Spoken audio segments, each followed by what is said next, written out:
Welcome to Eileen Who Got Yoga.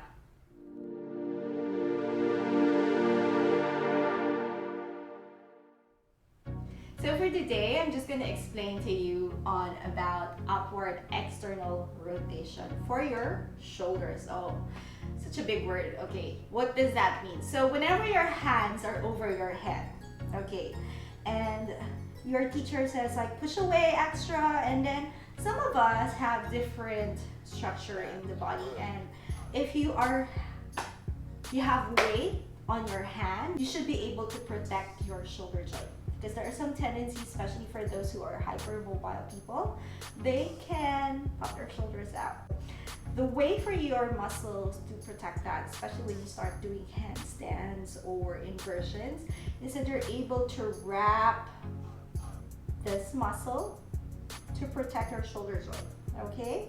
So my way of explaining that to my students is like when you reach your arms over, the upward is pushing up.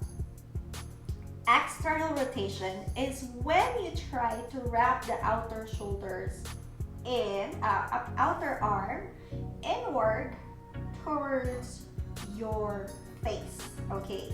But when you're down onto the floor, so the upward arm towards your face, or I tell my students, create like a pita pocket. You know those pita breads that you eat? You create a pita pocket with your armpit. And so like when you create a pita pocket into your armpit, that's how it's gonna look like. And then you're gonna like turn your fingers and then push up extra there, and then relax. Okay, whew. We'll just do that again. So when you reach your arms up again, push your arm extra, and then try to pull the ribs in, and then create the pita pocket, and then push away extra, and then relax. Now, sometimes when you're just new to doing this, you will feel a lot of your shoulders or your traps getting tight. So what you do when you push your hands up towards the ceiling, you create your pita pocket, or your armpit being rolled in, okay, and then from there, try to relax the muscles beside your neck. If you're able to have that awareness already to just isolate muscles, then just try to focus on relaxing the muscles around the shoulders. Sometimes some teachers might say pull the shoulders down. When you're pouring weight on your hands, it might be dangerous for some people. For some people it can work, but for some people it might be dangerous to pull the shoulders down to create space for your shoulders. Okay, so focus on pushing, focus on rotating inwards towards your face, and then pulling the ribs in, and then relaxing the shoulders around the neck.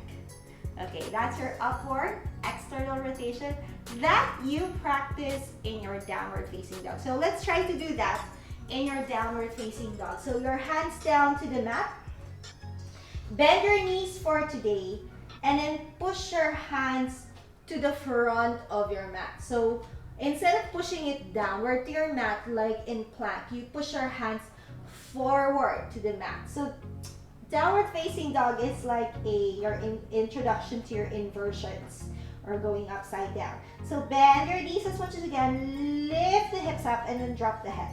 As you drop the head, so try to push away extra with your hands, and then wrap your arms inwards towards your face, closer to the shoulders. Push away extra, relax the shoulders, the neck, the muscles around the neck a little bit without releasing the push, and then relax. Now relax. Now you will feel when you relax, your shoulder socket can get dug in. And that's just how it's gonna feel for now. So try to lift the hips up, lift the hips up, push away from the floor, roll the shoulders in, push away extra, and then roll into your shoulder. Play the pita pocket that I was teaching you, and then relax. Okay, now, if that was hard for you to do, I'll give you another option. So if you're at home right now, and you have 2 water bottles that are of the same size, put water in it, drinking water or not, or you have dumbbells, preferably if you have 5 pounds. The heavier it is, the more that you'll be able to feel what it feels like to push away from the shoulders. So it's the same thing when you reach your hands up towards the ceiling. As you reach your hands up towards the ceiling, reach up as much as you can, and then you're gonna wrap. That's it. Okay. Then relax. Reach your hands up, elbows straight, and then push up extra, and then create your pita pocket by rotating the outward arm inward towards your face, and then relax. One more. Reach your hands up, and then push away extra, rotate the outward arm, and then in, and then relax. Observe that I was already shaking in that position. So that's something that you can work around to get your arms stronger and your shoulder strength as well in your downward facing dog. I hope this helps you guys. Feel free to leave a comment below if you need to ask me anything about the practice or what I taught right now, and then, or you can suggest as well what else I can teach you. Thank you for practicing yoga with me. Please don't forget to like, share, and subscribe to my channel. You can also check out more yoga videos and follow me in my Facebook and Instagram.